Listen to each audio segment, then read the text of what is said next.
come from is gone. And where you thought you were going to was never there. And nothing outside of you can give you any place. In yourself right now. It's the only place you got. He did it. I love the defiance in it, but I still didn't know why exactly he did it. So 40 years later, I still had the questions, and writing it was about getting answers. So I bought my Nebraska. Main Street at Pitchfork Records. Pitchfork Records is still there. It's where we would go, and you could buy bongs there. We didn't. We made our own. You could ask for old promo posters. We did that. All the Linda Ronstadt posters in my bedroom when I was 11, they came from Pitchfork Records. But that's where I got Nebraska. But I was at Phillips Andover at the time, so I took my copy of Nebraska back to boarding school, and I was a senior, and the night that I got busted, it was a Monday night. I did end up graduating, I'll say this, but it was a Monday night, and I was caught with a case of beer that my mother had purchased for me and a huge bag of pot that she had grown for me. That tells you something about the life I was leading at 17, and Nebraska spoke to me. It spoke to people like me. I didn't know exactly why. I feel like at the end of the project, there was only one payphone in the Rhinoceros Club, but word got out fast. By the time Springsteen finally exited the stage and went into the night with a little help from some security, the room was probably 3 times its legal capacity. For the next 2 years, every interview we did started with the same question. What was it like to play with Bruce Springsteen? Meaning, we weren't on the payroll, but from that day forward, we were certainly working promotion at the street level. And contentedly so. It never did us a bit of harm to say we'd shared a stage with Bruce Springsteen. We just put out that first great band.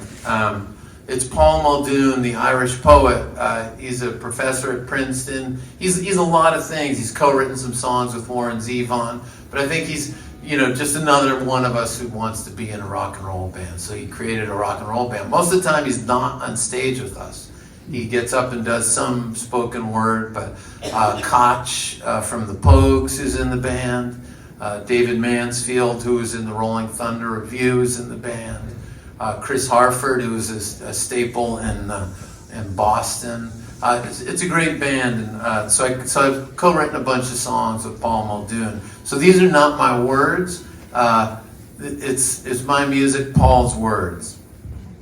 But the origin of this thing is I wrote a piece in Rolling Stone about Tom Petty and coffee, and it's one of my favorite pieces about that I wrote about Petty. If you Google my name and Tom Petty's name and coffee, it'll probably show up. But I felt like I learned more about Tom Petty when he was telling me about coffee, and it was like too late to put it in the book, and I'm like, that shit is gold. So I wrote this thing, and it was in Rolling Stone, but one thing I said about Petty was, he's not so big on the small talk. And a week later, Paul reaches out to me and says, I got a song called Small Talk. And I'll tell you something about poets. Way too many words. But somehow it like works. Squeeze it there. The thing about like writing to a poet's words, it's incredible. Knock wood. We've done like over a dozen of these things, and the internal structure of the poem, every single time they've come out in like 10 minutes. When I wrote my own songs, it takes forever. These things, it's almost like he's got it hidden in the internal structure of the poem, which is really interesting. I've argued with Aristotle on what he thinks is good. I've reached out to Warner Brothers on Schmucks with Thunderwoods, keyboards with Olivetti, rabbit holes with Alice, Alice with Tom Petty, the Queen on the Palace. I compared notes on child rearing the doctor's thought. I'm not so big on the small talk. Not so big, not so big. I'm just not so big on the small talk.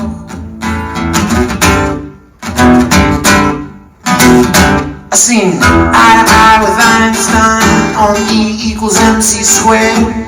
I previewed the new season with John Logie Baird.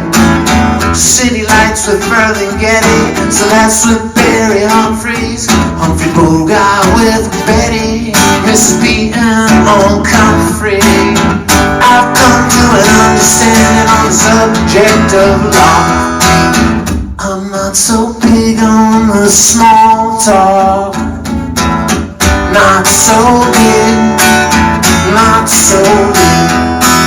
I'm just not so big on the small talk.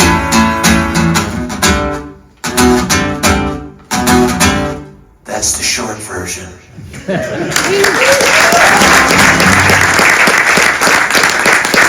Okay, one of the, are there any Pernice Brothers fans here? Yeah. I love the Pernice Brothers. I love Joe Pernice. We were set up on a blind date. I don't know if he thought of it that way. And I think we were both a little anxious, maybe. But we don't drink too much coffee, like when you're anxious. Like we were kind of there, like, you know, cutting each other's sentences off and everything. But we had a great time, you know, first meeting. Then he said, "You got to write a book in this series that I'm writing," and that was the 33 1/3 series. And Joe and I were both in the first 7 or 8 books. I can't remember how much it was, but I wrote about Dusty Springfield's Dusty in Memphis, and it was an amazing opportunity because I took a lot of ideas from my PhD dissertation, just like remixed them in this thing. Breakfast in Bed is a song on Dusty in Memphis written by Donnie Fritz, and this is another song written by Donnie Fritz that I just love, and I'm not sure I can do justice to it, but even if I get quarter of the way there, it's one of those songs that's so good that that'll get enough in the room, I think.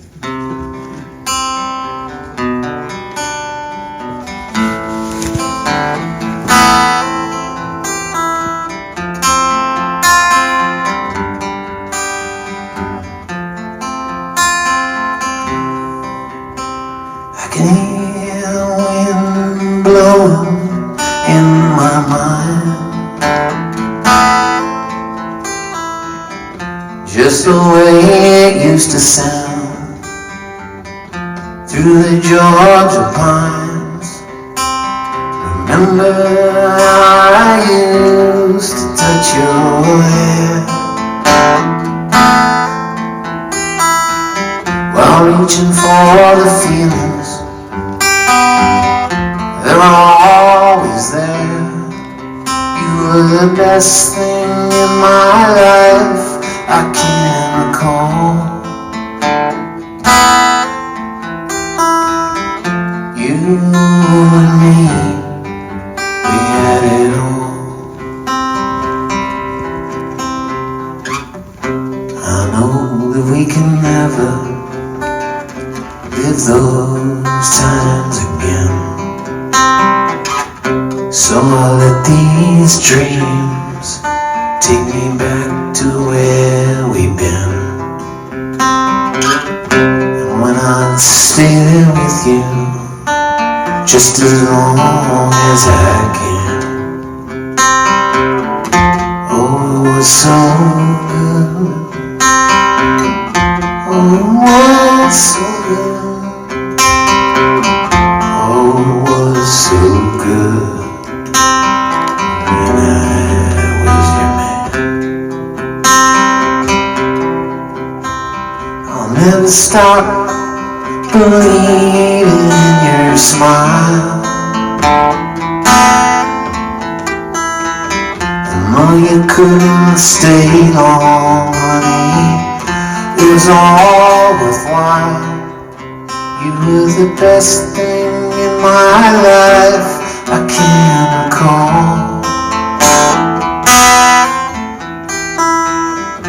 You and me, we had it all. You and me, we had it. You and me, we had it. You and me, we had it all.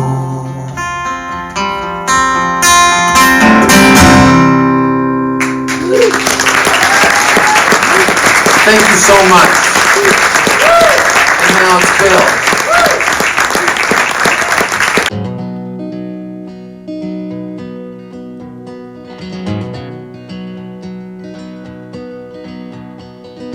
Things could be stranger, but I don't know how.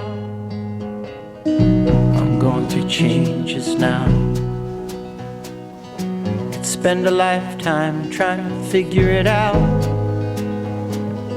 I'm going through changes now that have just begun under a purple sun.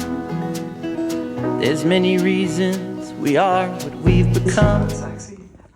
But Bill makes up for it. You know what I'm talking about? You're killing me, Jen. This is like a, what is you? It's like a Don Rickles. I'm seriously just waiting for you to be ready. Oh, I'm ready. I thought you were No, I ready thought you too. were going to give me like, It was like great knowing laudatory you. comments Bill, like you gave Warren. it's but all this is- you. See you later. I was going to start with a reading, but I got to say a couple things.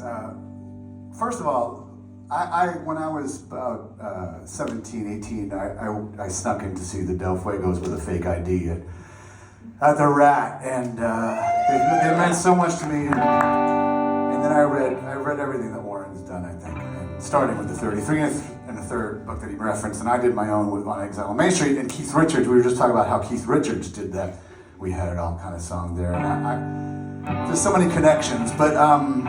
I have this book on Leon Russell, and in Born to Run, the memoir that Springsteen wrote, he talks about how Mad Dogs and Englishmen was this big turning point for him. So I had the opportunity, that was an in for me to try, maybe I can talk to Bruce Springsteen, and I did. I set up a call, and my wife, who grew up like Jen did in New Jersey, see, I know where she grew up. I said to my wife, I'm going to be talking to Bruce Springsteen. She said, she like froze up, and I said, "Yeah, I know. It's gonna be. I don't know. I got like 3 questions to ask him." He calls, so she gets like she puts on her makeup at the time, at the point of time. She gets dressed. I'm like, this is a phone call that I'm doing, and she sits outside our closed bedroom door while I interview Bruce, and it's like, my phone goes up. And he goes, "Bill," I said, "Yeah." He goes, "It's Bruce." And I just talked to him about Leon Russell. I was like, this guy, Warren's doing a whole freaking project with him, and he doesn't do any of the songs from this record. Just fucking kills me, like I think so many of us. And everything that Warren writes, down to his last Facebook post about Harry Belafonte, brings out tears in me. There's very few people that write Facebook posts that bring tears to my eyes. But I find that this is one of the, I think, Bruce's best written song. This is my opinion. I just think every word in this song matters, and I'm going to try to sing every word correctly, so I have it in front of me here. So I was going to start with a reading, but I wanted to do this first. I asked Warren, "Are you going to do any songs from the record?" He said no, so I said, "Can I do this?" He said yes.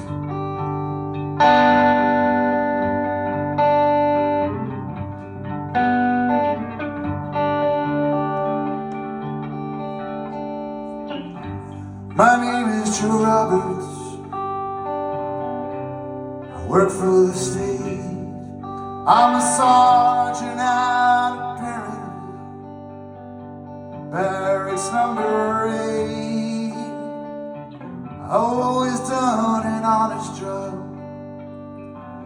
as honest as I could. I got a brother named Frankie. Frankie ain't no good. Now ever since we were young boys, it's been the same come down. I get a call on the shortwave, Frankie's in trouble downtown. Well, if it was any other man, I'd put him straight away. But when it's your brother, sometimes you look the other way. Yeah, me and Frankie laughing and drinking, nothing feels better than blood on blood. Taking turns dancing with Maria as the band plays Night of the Jonestown Flood. Well, I catch him when he's falling, like any brother would. Man turns his back on his family, but he just ain't no good. Well, Frankie went in the army, 1965. I got a farm deferment, settled down, took Maria from my wife.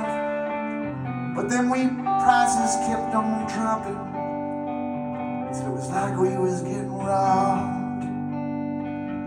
Frankie came home in 68, and me, I took this job. Yeah, we're laughing and drinking, nothing feels better than blood on blood. Taking turns dancing with Maria as the band played Night of the Jonestown Flood. Well, I catch him when he's straying, teach him how to walk that line. Man turns his back on his family, he ain't no friend of mine.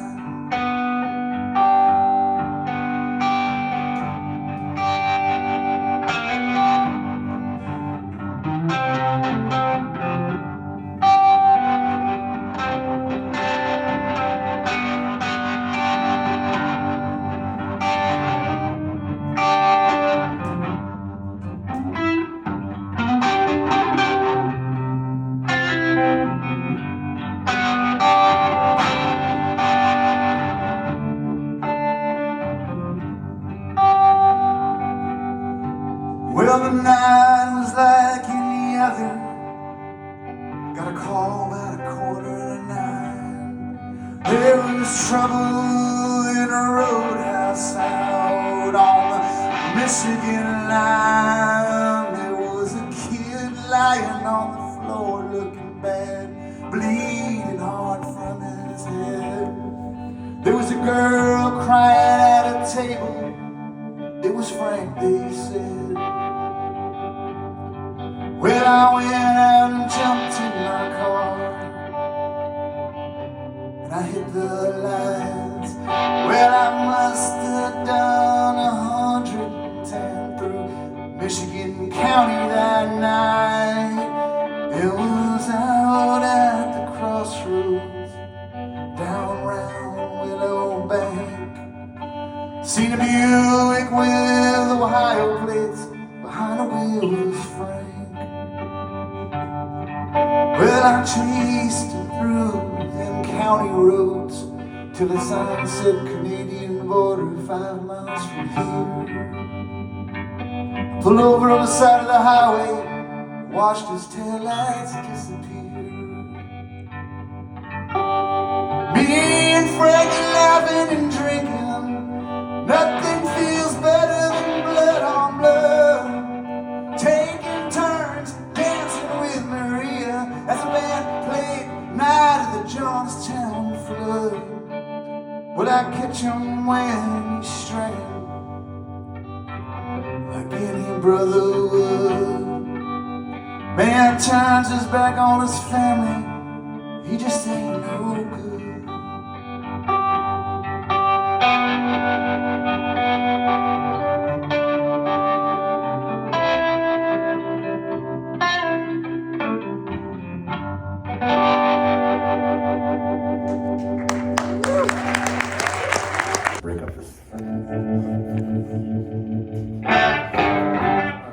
tune up. That was, I should have thought this out. This is all going completely the opposite of the plan. So try to think back. So you can pull up the words on your phone in the meantime. But all I'm going to ask you to do is sing "My, Yeah, You're My Delta Lady." That's all I need. But if you want to sing along to the rest of it, please. I need all the help I can get. I've never played this solo. Woman of the country, now I found you, longing in your soft and fertile delta. And I whisper sighs to satisfy your longing for the warm and tender shelter of my body. Yes, you're mine, yeah, you're mine, Delta lady. I didn't hear you. Yeah, you're mine, Delta lady. Okay, you have a lot of chances.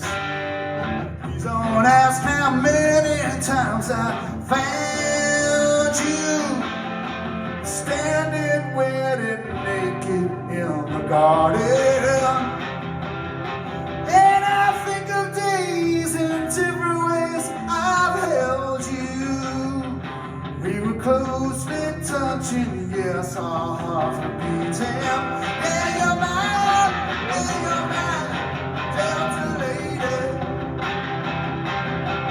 Mine, yeah, you're mine, my Delta lady.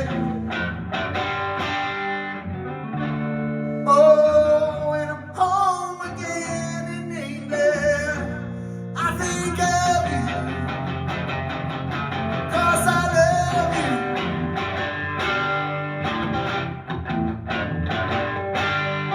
There are concrete mountains in the city, a pretty city when we live inside there. Oh, and yet it seems that city scene is lacking. I'm so glad you're waiting for me in the country, 'cause you're mine, yeah, you're mine, my Delta lady. I'm gonna drop. Mine, yeah, you're mine, Delta lady. I'm gonna drop right here. Yes, you're mine. Come on. Delta lady, keep on. Mine, yeah, you're mine, my Delta lady. Yeah, you're mine, my Delta lady. I'm gonna cut it short because we're gonna go too long. My Delta lady. Yeah, nice job, everybody. But watch his taillights disappear or something. That's why every word is important, people. But there's also the Keith Richards, Before They Make Me Run, where he says, watch my taillights fade in, and that's where I got this one. Thank you very much. No. Showbiz, it's showbiz. My ears are still ringing from playing these songs last night at Zorba's back room, which is just one of the great rock and roll rooms. Oh yeah, thank you. No, see, I'm just looking for some feedback. That's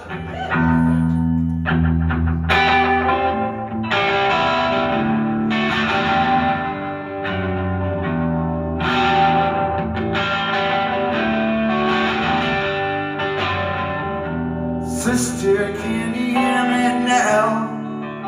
Ringing in your ears. I'm down on the ground. My luck's been dry for years. I'm lost in the dark, and I feel like a dinosaur. Broken face and broken hands. I'm a broken man. I've hit the wall, not too long. I'm closing down on it. Feel so sick. Lost last name. Watch my taillights fade to black.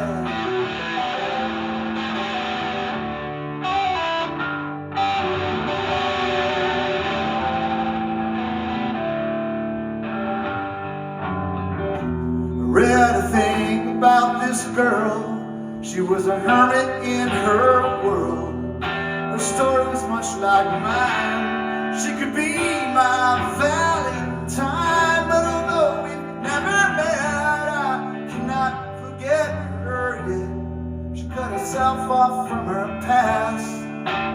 She's alone at last. I've hit a wall.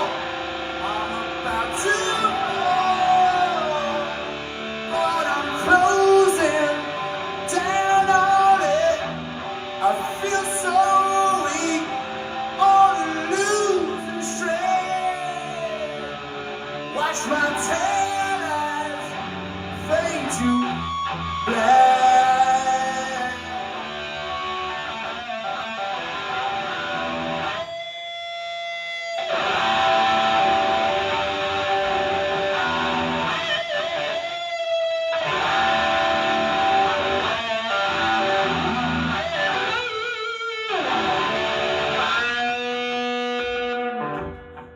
Lost my life in cheap wine.